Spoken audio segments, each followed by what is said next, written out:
திருத்தூதர் பணிகள் அதிகாரம் 7. ஸ்தேவானின் அருளுரை. தலைமை குரு, இவையெல்லாம் உண்மைதானா என்று கேட்டார். அதற்கு ஸ்தேவான் கூறியது, சகோதரரே, தந்தையரே, கேளுங்கள். நம் தந்தையாகிய ஆபிரகாம் காரான் நகரில் குடியேறும் முன்பு மெசபத்தோமியாவில் வாழ்ந்து வந்தபோது மாட்சிமிகு கடவுள் அவருக்கு தோன்றி, நீ உன் நாட்டிலிருந்தும் உன் இனத்தாரிடமிருந்தும் புறப்பட்டு நான் உனக்கு காண்பிக்கும் நாட்டிற்கு செல் என்று கூறினார். அதன் பின் அவர் கல்தேயருடைய நாட்டை விட்டு வெளியேறி காரான் நகரில் வந்து அங்கே குடியிருந்தார்.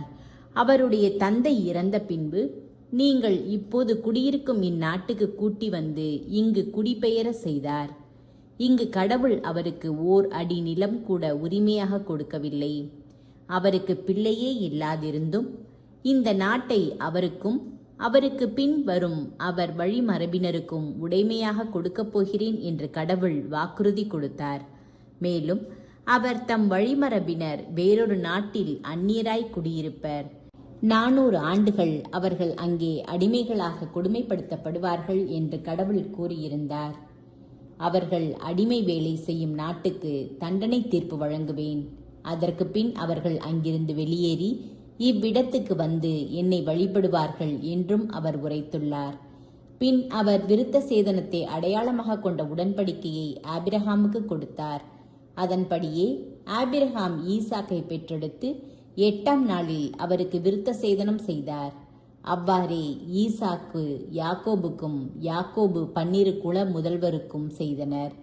பின் நம் குல முதல்வர்கள் பொறாமை கொண்டு யோசேப்பை எகிப்தியருக்கு விற்றுவிட்டனர். ஆனால் கடவுள் அவரோடு இருந்தார். அவருக்கு வந்த அனைத்து இன்னல்களினின்றும் அவர் அவரை விடுவித்தார்.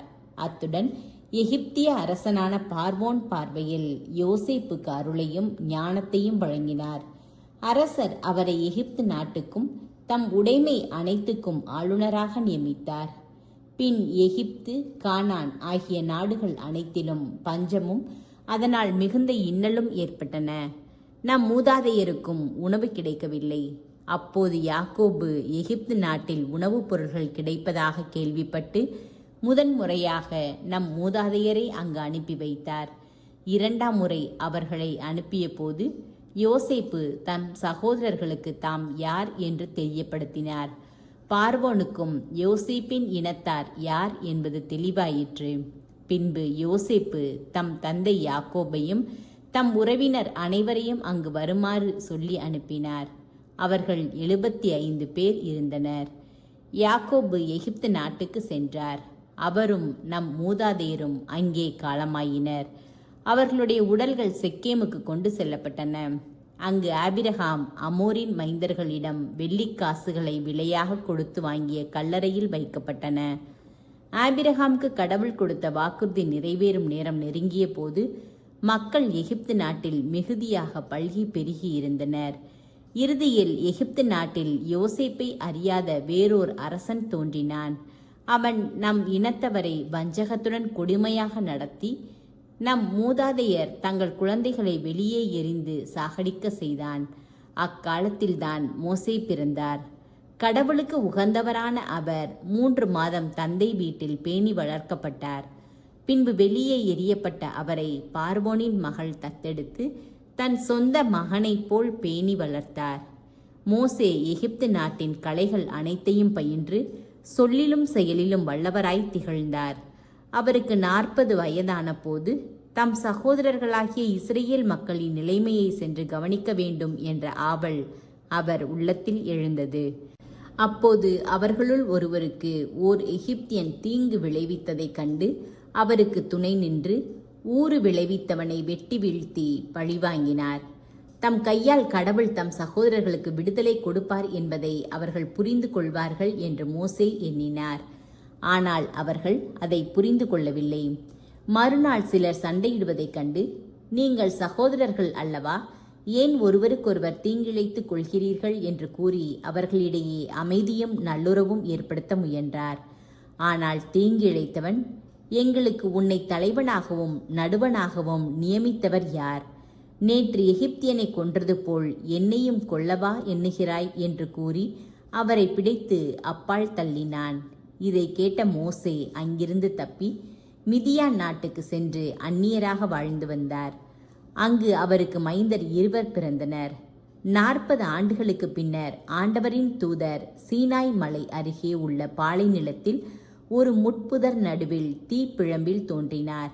மோசே இந்த காட்சியைக் கண்டு வியப்புற்று அதை கூர்ந்து கவனிக்கும்படி அவர் நெருங்கி சென்றபோது, உன்னுடைய மூதாதையராகிய ஆபிரகாம், ஈசாக்கு, யாக்கோப்பின் கடவுள் நானே என்று ஆண்டவரின் குரல் ஒலித்தது. மோசே நடுநடுங்கி இக்காட்சியை கூர்ந்து கவனிக்க துணியவில்லை. கடவுள் அவரிடம், உன் கால்களிலிருந்து மிதியடிகளை அகற்றிவிடு, ஏனெனில் நீ நின்று கொண்டிருக்கிற இந்த இடம் புனிதமான நிலம். எகிப்தில் என் மக்கள் படும் துன்பத்தை என் கண்களால் கண்டேன். அவர்களது ஏக்கக் குரலை கேட்டேன்.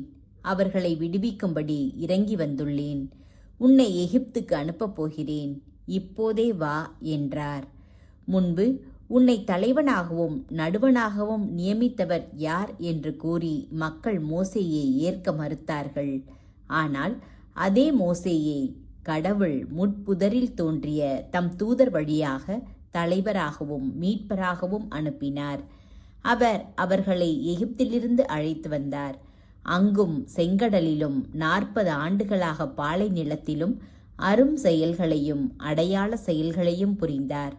கடவுள் என்னை போன்ற இறைவாக்கினர் ஒருவரை சகோதரர்களாகிய உங்கள் நடுவிலிருந்து தோன்ற செய்வார் என்று இஸ்ரேல் மக்களிடம் கூறியதும் இதே மோசேதான். பாலை நிலத்தில் மக்கள் சபையாக கூடிய போது சீனாய் மலையில் தம்மோடு பேசிய தூதருக்கும் தம் மூதாதையருக்கும் இடையே நின்றவர் இவரே. வாழ்வளிக்கும் வார்த்தைகளை நமக்கு பெற்று தந்தவரும் இவரே. ஆனால் நம் மூதாதையர் அவருக்கு கீழ்ப்படிய விரும்பாமல் அவரை உதறி தள்ளினர்.